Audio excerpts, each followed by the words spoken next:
Hello everyone and welcome in my YouTube channel. आज की इस वीडियो में हम बात करने वाले हैं चेनिंग मेथड्स के बारे में। आज हम ये देखेंगे कि चेनिंग मेथड्स क्या होते हैं jQuery में और किस तरीके से हम उनको यूज़ कर सकते हैं। देखने के लिए चलते हैं स्क्रीन की तरफ। Let's have a look on my screen and let's begin.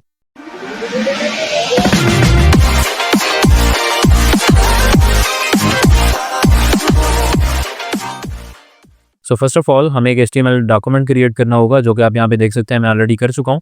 Desktop पे myfile.html के नाम से मैंने एक फ़ाइल क्रिएट कर दी है और इस HTML फाइल को मैं यहाँ पे सबलाइम टेक्स्ट एडिटर में भी ओपन कर चुका हूँ एंड साथ ही साथ मैंने इसको गूगल क्रोम में भी ओपन कर रखा है। एंड आज का जो हमारा टॉपिक है चेनिंग मेथड्स इन jQuery, आप यहाँ पे देख सकते हैं मैंने यहाँ पे टाइटल में भी ऐड कर लिया है और एक H1 ली है, उसके अंदर भी मैं यहाँ पे ऐड कर चुका हूँ। एंड यहाँ पे अगर आप देखेंगे तो हमने jQuery का जो CDN है वो अटैच कर दिया है ताकि हम अपनी डॉक्यूमेंट के अंदर jQuery का कोड जो है वो लिख सकें। एंड साथ ही साथ जो jQuery का बेसिक सिंटैक्स है वो भी हम यहाँ पे ऐड कर चुके हैं ताकि jQuery का जो कोड है वो हम इस डॉक्यूमेंट के अंदर लिख सकें। फर्स्ट ऑफ ऑल हम बात कर लेते हैं कि चेनिंग मेथड से क्या मुराद है या ये कौन कौन से मेथड्स होते हैं।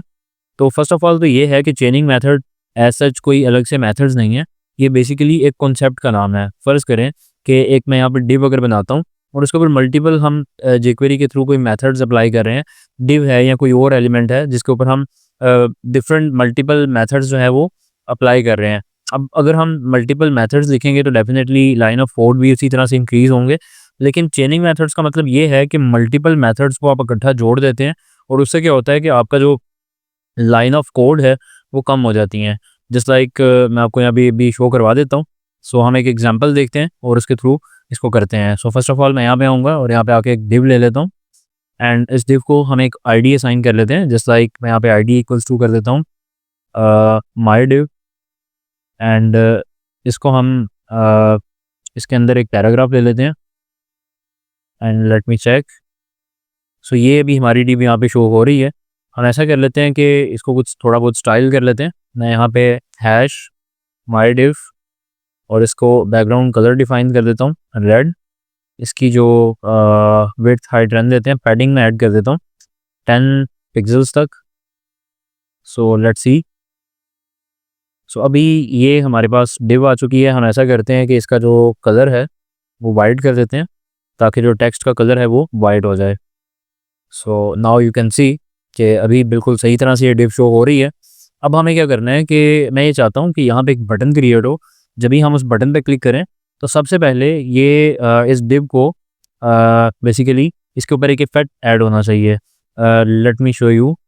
मैं यहाँ पे आता हूँ और यहाँ पे आके एक बटन क्रिएट करता हूँ और यहाँ पे लिख देते हैं क्लिक हियर और इसको एक हम आईडी डिफाइन कर देंगे। जस्ट लाइक मैं यहाँ पे आईडी लिख लेता हूँ और यहाँ पे मैं लिख लेता हूँ माय BTN या इसको हम BTN 1 कर लेते हैं एंड यहाँ पे आऊँगा jQuery में और यहाँ पे आके मैं लिखूँगा हैश BTN 1 डॉट क्लिक कि जब भी इस पर क्लिक होगा तो फंक्शन आप रन करो। अब फंक्शन के अंदर क्या चीज़ रन करनी है वो डेफिनेटली हम यहाँ पे डिफ़ाइन करने वाले हैं। मैं यहाँ पे अभी अलर्ट लिख देता हूँ ताकि फर्स्टली हम इसको चेक कर सकें। मैं सेव कर रहा हूँ एंड यहाँ पे आके रिफ्रेश करूँगा। नाउ यू कैन सी कि बटन तो यहाँ पे शो हो चुका है, लेकिन जब भी मैं क्लिक यहाँ पे क्लिक करूँगा तो सिंपली मुझे ये एक अलर्ट यहाँ पे डिस्प्ले करवा देगा।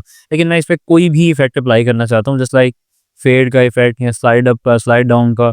तो हम ऐसा करते हैं कि इस बटन पे जब भी क्लिक होगा तो फर्स्ट ऑफ ऑल इसको स्लाइड अप होना चाहिए, फिर उसके बाद स्लाइड डाउन होना चाहिए। तो अभी के लिए मैं ये दो इफेक्ट्स जो हैं वो इस पर अप्लाई करना चाह रहा हूँ। मैं यहाँ पे आता हूँ और यहाँ पे आके मैं इसको लिख देता हूँ। अब बटन पे जब क्लिक होगा देन क्या होगा, मैं यहाँ पे लिखूँगा hash my div dot slide up. अभी मैं यहाँ पे आता हूँ, रिफ्रेश करता हूँ, क्लिक हियर पे क्लिक करता हूँ। यू कैन सी कि जब भी मैंने उस पर क्लिक किया तो डिव जो है वो स्लाइड अप हो गई। उसके ऊपर स्लाइड अप का जो इफेक्ट है वो अप्लाई हो चुका था। अब मैं यहाँ पे एक और इफेक्ट अप्लाई करना चाहता हूँ, जस्ट लाइक मैं यहाँ पे करना चाहता हूँ स्लाइड डाउन का। अब क्या होगा कि जब भी इस पर क्लिक होगा तो पहले स्लाइड अप फिर उसके बाद स्लाइड डाउन। अब मैं एक तीसरा इफेक्ट जो है वो भी अप्लाई करना चाहता हूँ। फ़र्ज़ करें मैं ये चाहता हूँ कि इसका बैकग्राउंड कलर चेंज हो जाए। तो उसके लिए आपको पता है कि हम स्टाइल का यूज़ करते हैं, CSS वाला जो मेथड है उसका यूज़ करते हैं jQuery में। तो मैं यहाँ पे आऊँगा और यहाँ पे आके लिखूँगा dot CSS background colour and यहाँ पे मैं डिफ़ाइन कर लेता हूँ, अभी रेड कलर है तो यहाँ पे मैं लिख लेता हूँ फॉर एग्जांपल ग्रीन। सेव करते हैं एंड देन यहाँ पे आके मैं रिफ़्रेश करूँगा। सो नाउ यू विल सी कि जब भी मैं क्लिक हियर पे क्लिक करने वाला हूँ तो देन क्या होगा कि ये डिव पहले स्लाइड अप करेगी, फिर स्लाइड डाउन करेगी, फिर इसका जो बैकग्राउंड कलर है वो रेड से चेंज होके ग्रीन हो जाएगा। So let me show you, मैंने क्लिक हियर पे क्लिक किया, लेकिन अभी आप देख रहे हैं कि तीनों मेथड्स बिल्कुल एक साथ ये काम कर रहे हैं। मैं ये चाहता हूँ कि इनमें थोड़ा बहुत डिले आना चाहिए, तो मैं ऐसा कर लेता हूँ कि इनमें टाइमिंग्स ऐड कर लेता हूँ। जस्ट लाइक मैं यहाँ पे स्लाइड अप का जो है वो लिख लेता हूँ कि 2 सेकंड्स के बाद और ये 3 सेकंड्स के बाद हो जाए। मतलब इसको 3 सेकंड के बाद नहीं, मतलब कि 3 सेकंड्स लगेंगे स्लाइड डाउन होते हुए, या इसको भी हम 2 ही कर लेते हैं। And then you will see, अभी मैं रिफ़्रेश करता हूँ, क्लिक हियर पे क्लिक किया, अब आप देख रहे हैं कि 2 सेकंड्स में ऊपर गया, 2 सेकंड्स में नीचे आया, और कलर के ऊपर चूँकि हमने यहाँ पे टाइम वगैरह कुछ भी डिफ़ाइन नहीं किया, तो कलर जो है वो बिल्कुल जैसे ही हम क्लिक कर रहे हैं, उसके बिल्कुल साथ ही जो कलर है वो चेंज हो रहा है। अच्छा, मैं ये चाहता हूँ कि जैसे ही स्लाइड डाउन हो, उसके बाद इसका जो कलर है वो अगेन चेंज हो जाना चाहिए। तो मैं यहाँ पे दोबारा से लिख देता हूँ background colour, for example yellow कर देता हूँ। तो अभी क्या होगा, जब भी मैं यहाँ पे आके रिफ़्रेश करता हूँ, क्लिक हियर पे क्लिक करता हूँ, तो आई थिंक यहाँ पे इसलिए आ रहा है क्योंकि हमने यहाँ पे टाइम ऐड नहीं किया, और टाइम आपको पता है कि सीएसएस के मेथड में तो हम ऐड भी नहीं कर सकते हैं। तो आई थिंक इसको हम स्किप कर लेते हैं फ़िलहाल के लिए।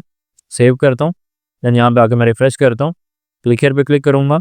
सो now you can see slide up, then slide down, then उसके बाद जो है इसका जो कलर है वो भी चेंज हो चुका है। तो अब हम अगर आप देखेंगे तो हमने इसकी 3 लाइन्स के अंदर कोड लिखा, मतलब पहले हमने स्लाइड अप की जो है वो लिखा यहाँ पे, फिर उसके बाद स्लाइड डाउन के लिए एक अलग हमें लिखना पड़ा, और ये चीज़ यहाँ पे अगर आप देखेंगे तो रिपीट हो रही है बार-बार, मतलब my div, my div, my div, मतलब कि सिलेक्टर एक ही है। एक ही सिलेक्टर के ऊपर हमने 3 स्टाइल्स इकट्ठे अप्लाई करने थे, लेकिन उसके लिए हमें बार-बार जो है वो लिखना पड़ रहा है। तो मैं क्या करूँगा, सिंपली इस डॉट को यहाँ से डॉट स्लाइड डाउन को कट करूँगा, कट करने के बाद यहीं पे मैं इसको पेस्ट कर दूँगा। अब मैं ऐसा करता हूँ कि जो माय डिव हमने यहाँ पे लिखा है इसको मैं यहाँ से ख़त्म कर देता हूँ। सो अभी आप देखेंगे तो हमने क्या किया, इन दोनों मेथड्स की चेंजिंग कर दी, मतलब इन दोनों को आपस में जोड़ दिया, मर्ज कर दिया। अब क्या होगा, my div dot slide up, तो स्लाइड अप के बाद साथ ही हमने डॉट लगाया और यहाँ पे हमने लिख दिया कि भाई स्लाइड डाउन भी कर दो। अब मैं सेव कर रहा हूँ, यहाँ पे आऊँगा, यहाँ पे आके मैं इसको रिफ्रेश करूँगा। सो क्लिक हियर पे क्लिक करता हूँ, we can see it's still working, मतलब कि स्लाइड अप भी हो रहा है, स्लाइड डाउन भी हो रहा है, इसका कलर बैकग्राउंड कलर भी चेंज हो रहा है। तो अब हम ऐसा करते हैं कि जो बैकग्राउंड कलर है इसको भी हम यहाँ से कट कर लेते हैं। इसको मैं यहाँ से कट करता हूँ, कट करने के बाद मैं यहाँ पे आके पेस्ट कर लेता हूँ, और इसको मैं यहाँ से रिमूव कर लेता हूँ। ओके, सेव करूँगा, देन मैं यहाँ पे आके रिफ्रेश करूँगा, एंड नाउ यू विल सी जैसे ही मैं क्लिक हियर पे क्लिक कर रहा हूँ, अभी भी स्लाइड अप, स्लाइड डाउन और सब कुछ बिल्कुल उसी तरीके से परफॉर्म कर रहा है जिस तरीके से ये पहले कर रहा था। बेसिकली चेंजिंग करने का मकसद ये है कि इसमें जस्ट आपका जो लाइन ऑफ कोड है वो कम हो जाती हैं। मतलब अगर आप 3 लाइन्स में वो कोड लिख रहे थे, फर्ज़ करें अगर आपने 5 इफ़ेक्ट लगाए होते तो डेफ़िनेटली आपको हर लाइन में एक अलग इफ़ेक्ट जो है वो अप्लाई करना पड़ना था। लेकिन अब हमने क्या किया कि तमाम इफ़ेक्ट्स को एक ही लाइन के अंदर हमने ऐड कर दिया कि स्लाइड डाउन भी करो, स्लाइड अप भी करो, सीएसएस का भी इफ़ेक्ट अप्लाई करो, और अगर हमारे पास कोई और मेथड है जो हम अप्लाई करना चाहते हैं, वो भी हम यहाँ पे कर सकते हैं। मतलब हम यहाँ पे डॉट लगाएँगे, मेथड का नाम लिखेंगे, और अब इसमें फ़ायदा क्या है कि हम जस्ट एक ही दफ़ा सिलेक्टर को डिफ़ाइन कर रहे हैं और बार-बार हमें कोई चीज़ डिफ़ाइन नहीं करनी पड़ रही। तो जस्ट ये मेथड चेनिंग का छोटा-सा एक कॉन्सेप्ट है, लेकिन डेफ़िनेटली आपको इसका आइडिया होना चाहिए। सो बेसिकली ये कॉन्सेप्ट है मेथड चेनिंग का कि किस तरह से आप मेथड चेनिंग कर सकते हैं और लाइन्स ऑफ कोड जो है उनको आप कम कर सकते हैं और बेहतर तरीके से जो है इसको यूज़ कर सकते हैं।